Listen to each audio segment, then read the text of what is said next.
Bonjour à tous, nous sommes 30 minutes avant le mercredi 14 décembre 2022. On va étudier le contexte graphique des marchés financiers avec les figures chartistes du moment, figures que vous pouvez étudier gratuitement dans nos deux formations gratuites, la formation débutant et la formation confirmée sur notre site internet arttrade.com. On commence avec l'ETH-USD qui a vu une accélération haussière qui a permis une cassure du plat du biseau d'élargissement descendant à angle droit.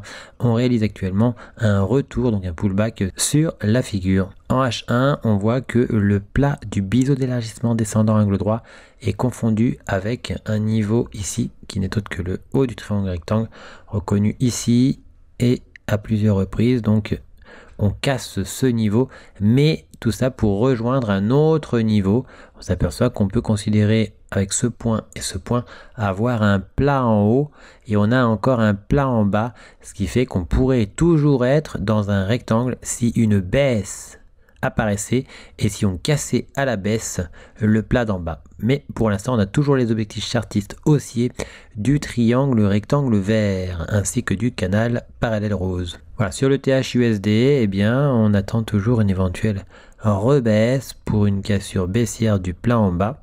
Et si ce n'est pas le cas, eh bien, on pourrait retourner en direction de la ligne du cou de l'épaule tête-épaule. Voilà, donc on casse un premier plat, on forme un point ici, un autre point ici, donc un deuxième plat plus haut qui pourrait servir donc de résistance, mais si on le franchissait, eh bien on pourrait s'orienter sur le haut de canal, sur la résistance du canal. On a toujours les objectifs chartistes du triangle symétrique, mais on a bien rebondi depuis le plus bas du triangle symétrique. On a donc un double bottom, un bottom de bottom, et la ligne en haut sert de ligne du coup à ce double bottom. Si on cassait cette ligne du coup, on aurait donc des objectifs chartistes haussiers potentiellement atteignables. Sur le LTC USD, on a toujours le drapeau, mais on s'aperçoit qu'on forme, semble-t-il, une épaule, tête, épaule qui pourrait éventuellement casser à la baisse.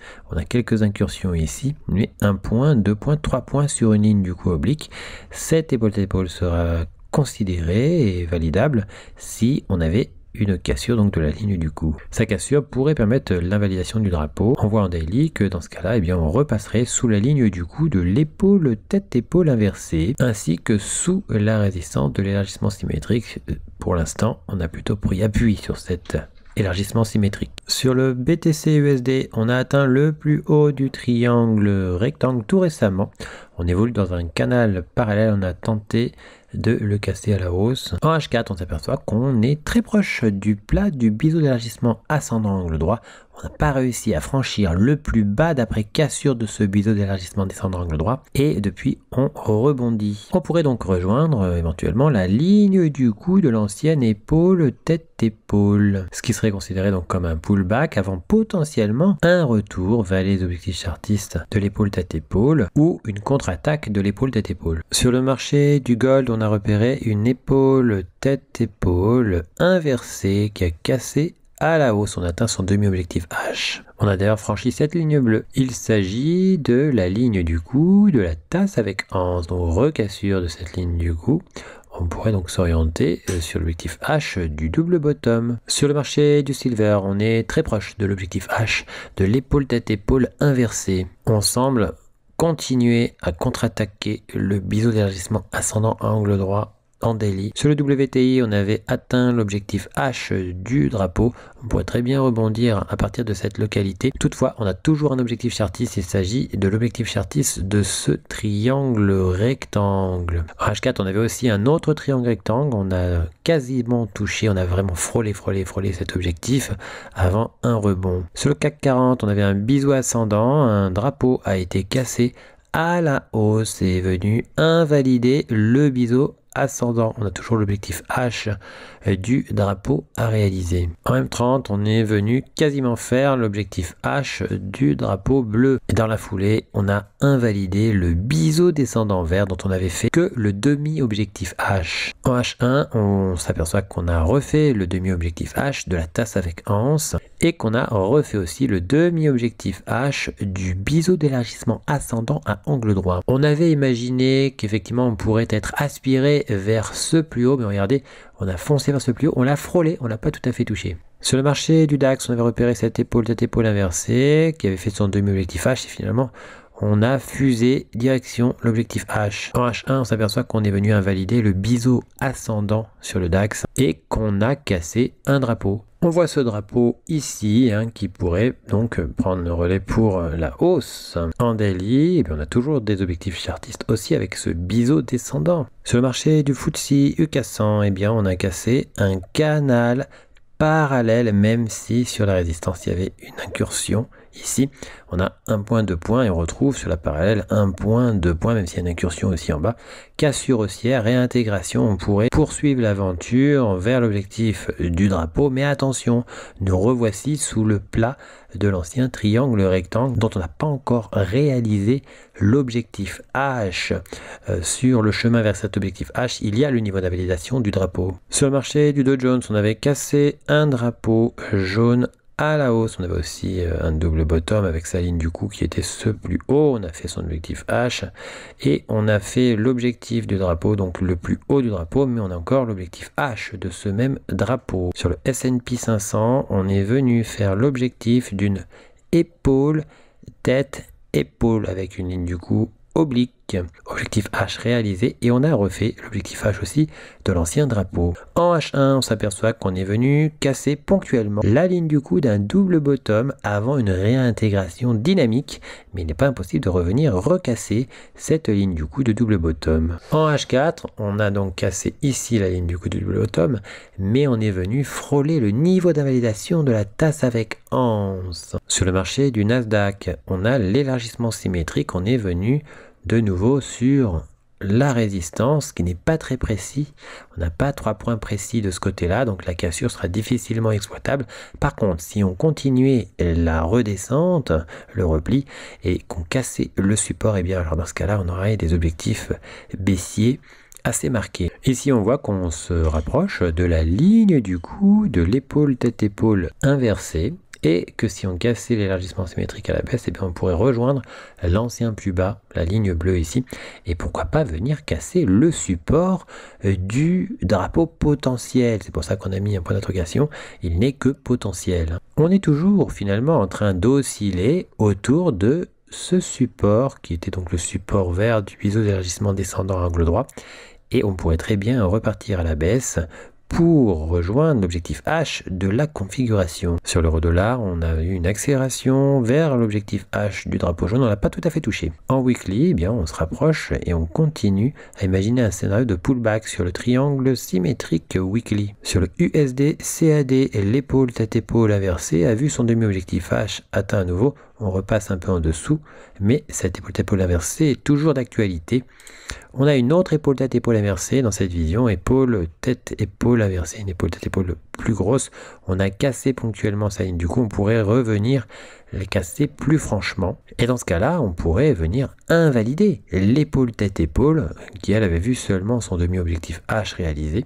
Toutefois, attention, il n'est pas impossible de redescendre, de recasser la ligne du coup de l'épaule tête-épaule pour aller vers son objectif H. En daily, on s'aperçoit qu'on pourrait très bien revenir sur l'ancien objectif H du triangle symétrique. Sur le AUD-USD en H1, on avait cassé le biseau ascendant finalement contre-attaque et on est venu l'invalider. On s'aperçoit que par contre le drapeau bleu qu'on avait repéré à l'origine a vu son objectif H atteint par l'accélération. En daily, on s'aperçoit qu'on continue de réintégrer toujours plus franchement l'élargissement symétrique. Toutefois, une rebaisse n'est pas impossible. On pourrait très bien rejoindre l'objectif H par la suite. Attention sur le dollar puisqu'il y aura demain l'annonce de politique monétaire de la Réserve fédérale américaine et il y aura après-demain, donc jeudi 15 décembre 2022, l'annonce de politique monétaire de la BCE qui sera suivie le vendredi d'ailleurs par le chiffre de l'inflation. Sur l'euro CHF en H4, le triangle rectangle a vu son plat être recassé très ponctuellement avant une redescente. Mais regardez, on a du mal quand même à franchir le support. On pourrait très bien recasser définitivement le plat du triangle rectangle pour aller vers son objectif H. Le niveau d'invalidation est encore assez loin finalement. Sur l'euro JPY, on avait cassé le drapeau, on l'a réintégré. On pourrait très bien le recasser. On est dans un scénario où on imagine effectivement une recassure par la suite. Pas impossible par contre de revenir quand même repréciser la ligne du coup de l'ancienne tasse avec anse avant de recasser ce drapeau. et de s'orienter vers son objectif H qui sera précédé de l'objectif H de la tasse. Sur l'euro GBP, on a retenté à plusieurs reprises de casser le plat du triangle rectangle. Il n'est pas impossible que l'on soit en présence d'une fausse cassure de ce triangle rectangle pour une contre-attaque de celui-ci. Sur le GBP-NZD, on est revenu une nouvelle fois sur la ligne jaune qui est le plus bas d'après cassure du triangle symétrique. Cassure qui cafouille, qui prend du temps. Mais regardez, on pourrait très bien avoir une accélération et une cassure plus franche de ce plus bas pour aller vers l'objectif H du triangle symétrique, mais aussi de l'épaule tête-épaule. Toutefois, cette ligne jaune sert quand même de support. On pourrait très bien avoir une contre-attaque pour revenir sur la ligne du coup de l'épaule tête-épaule. Sur le USD JPY, on n'est pas loin de revenir sur le demi-objectif H. La tasse avec Ans est toujours d'actualité. Sur le AUD CHF, on n'a pas réussi à invalider le drapeau, même si on est venu très proche du niveau d'invalidation, cette ligne rouge. On pourrait poursuivre l'aventure à la hausse pour rejoindre notamment cette ligne mauve qui est l'ancien objectif H du triangle rectangle. Sur l'euro AUD, on est revenu à l'intérieur du drapeau qu'on avait cassé. En daily, on s'aperçoit qu'on avait eu du mal à franchir le plus haut d'après cassure, montrant une certaine fébrilité pour la hausse, mais le drapeau pourrait récupérer la chose pour reproposer une progression, notamment vers le demi-objectif H du double creux. Sur le AUD-JPY, on n'a pas réussi à franchir la ligne du coup de l'épaule tête-épaule, qui n'est donc pas caractérisée totalement. En effet, il y a toujours le drapeau mauve qui pourrait très bien voir ses objectifs atteints par la suite, malgré que l'on soit venu proche du niveau d'invalidation. Sur le GBP-JPY, on attend toujours la cassure de la ligne du coup du double bottom pour rejoindre cette ligne mauve qui n'est autre que le plus haut du triangle rectangle weekly. Sur le NZD-JPY, on a franchi ponctuellement ce plus haut. On a toujours les objectifs chartistes du double bottom et le plus haut en question n'est autre que celui-ci. Si on le franchit plus franchement, eh bien, on aura le champ libre jusqu'à l'objectif du biseau descendant. Pour recevoir gratuitement les nouvelles figures chartistes en notification, vous allez sur le site internet, vous cliquez sur Analyse VIP. Une fois que vous êtes sur Analyse VIP, vous cliquez sur S'abonner et puis vous n'aurez plus qu'à vous inscrire. Ici, vous mettez un mail, un mot de passe, vous indiquez que vous n'êtes pas un robot et vous mettez s'inscrire. Vous serez alors abonné, vous recevrez toutes les notifications des nouvelles figures trouvées, que ce soit les figures chartistes ou les figures harmoniques. Figures que vous pouvez étudier gratuitement dans nos 2 formations gratuites, le niveau débutant et le niveau confirmé. On a encore 3 autres niveaux qui eux sont payants. En cliquant sur figures chartistes, vous arrivez sur la liste des figures chartistes du moment que l'on a posté. Vous retrouvez aussi les vidéos concernant les analyses chartistes du moment. N'hésitez pas à venir aussi nous découvrir sur notre blog, tout en haut ici blog. Vous y trouverez nos derniers posts, les défis Hard Trade ainsi que toutes les nouvelles Hard Trade. À bientôt sur notre site hardtrade.com.